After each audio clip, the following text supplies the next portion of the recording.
To say the report was deeply troubling, the report that the Russians were trying to force the Chinese to dump their Fannie Mae and Freddie Mac bonds.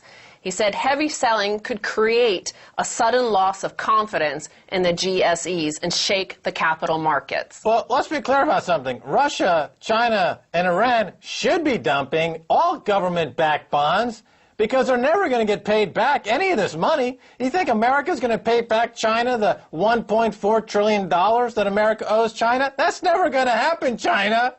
You're smart to diversify into gold bullion because you're never going to get paid back any of this money. And Russia, of course, knows this as well. That's why Russia's buying gold bullion. And, of course, Iran is diversifying out of the dollar into trading their oil and gas in euros because they know that America's not good for it. Well, you bring up the fact that China has bought gold. They doubled their gold holdings last year. Russia also bought a lot of gold. And the U.S. would consider this an act of financial war because it is against the dollar. The report in Bloomberg also notes that Russia sold its entire holdings of Fannie and Freddie bonds in 2008, which were $65.6 billion worth of bonds.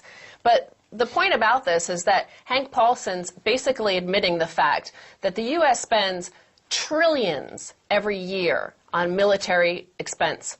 They spend more than the rest of the world. Right. And yet all it takes to take down the U.S. is that.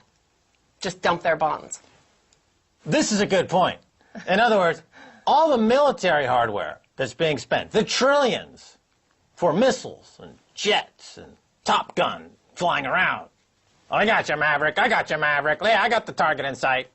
All that stuff is for naught because all it would take is for America's creditors, China, Russia, Iran, to hit the sell button on the U.S. bond market and the dollar crashes. And there goes America down the tube. Another lost empire.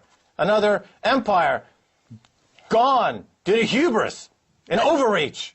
That's what Hank Paulson seems to suggest. And by the way, Vladimir Putin's spokesperson denies that these allegations ever happened. Right, because it's not about actually at this point even attacking the U.S. It's just about preserving one's own national wealth.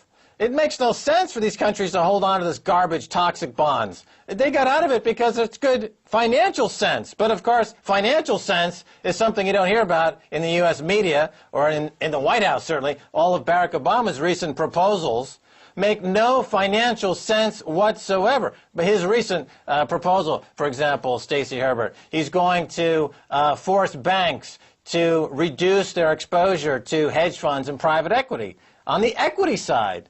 But the equity side is not the problem. The problem is the debt side. He doesn't mention anything about lending to the hedge funds and the private equity groups. That's where the abuse takes place. It shows complete ignorance about how the financial system works.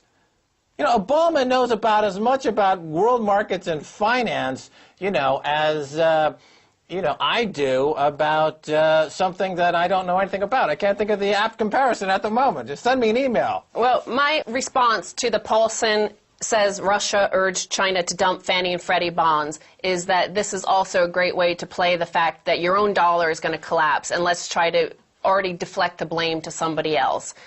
This takes me to the next headline. Clinton presses China over Iran nuke sanctions. Okay, this is Hillary Clinton? Hillary Clinton, Secretary of State of the United States, was in Paris last weekend.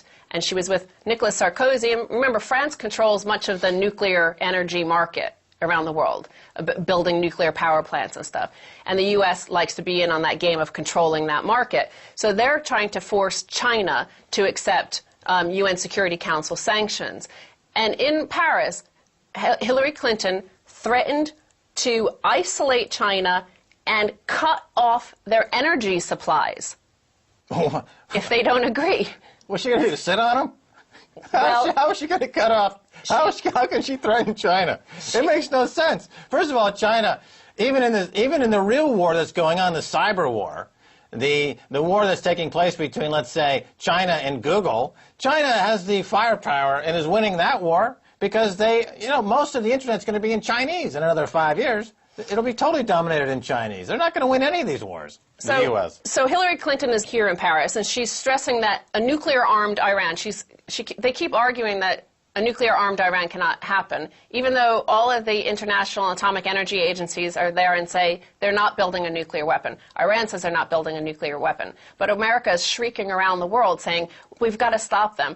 So you have another headline, U.S. raises stakes on Iran by sending in ships and missiles. So they're basically, they've just suddenly sent all these ships and Patriot missiles into Qatar, Bahrain, Kuwait, and the UAE. And Petraeus uses the phrase that he says the UAE could wipe out the Iranian Air Force with the weapons we've sold them.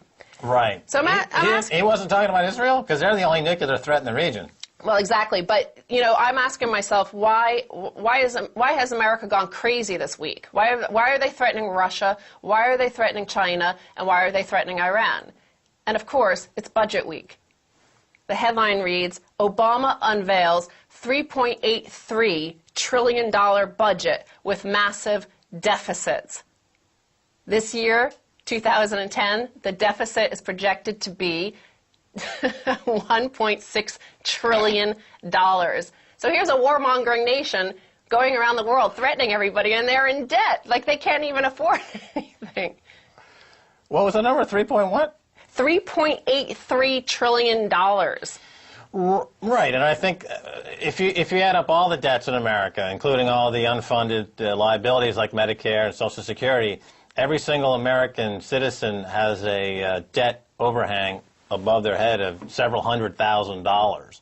And Obama is threatening